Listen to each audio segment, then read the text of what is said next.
This was a mixture of the physical and the real side. Me and Kelsey were talking a while ago. I don't remember exactly the name that she mentioned. I'm not sure if it was Teal Swan or some seer lady or like a psychic lady. But she mentioned this method that she had of gaining compassion and awareness through other people's point of views, kind of positioning yourself outside of yourself with other people's point of views. And I used to do something like that. I did that when I was really little, and I thought it was like normal, like other kids did it, or like it was commonplace. Something like that. I would be able to sit, like if I'm sitting across from somebody on a table or something like that, I could position my awareness before I had those references. I would imagine what I thought was imagination again, in their bodies. I could be inside of their bodies and I could see how their minds worked. I understood why they would do the things that they would do.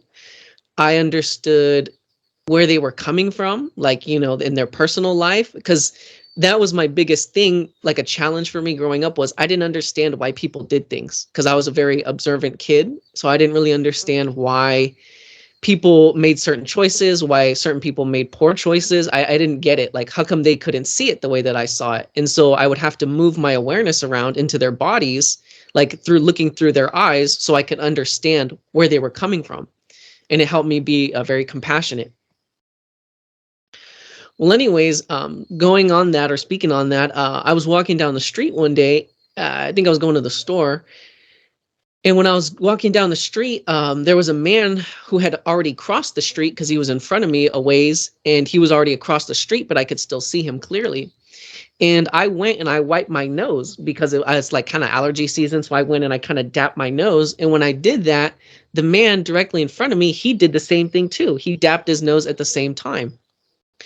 And I thought that was so funny and coincidental that he did it at the same time that I did it. And on the real side, I could see it was like I popped out of my body a little bit. And it reminded me that we're all the same awareness all the time, everywhere, all of us, every being is connected with that real awareness. It doesn't matter where you're at or, this and that. And it reminded me of something that Paul wrote too.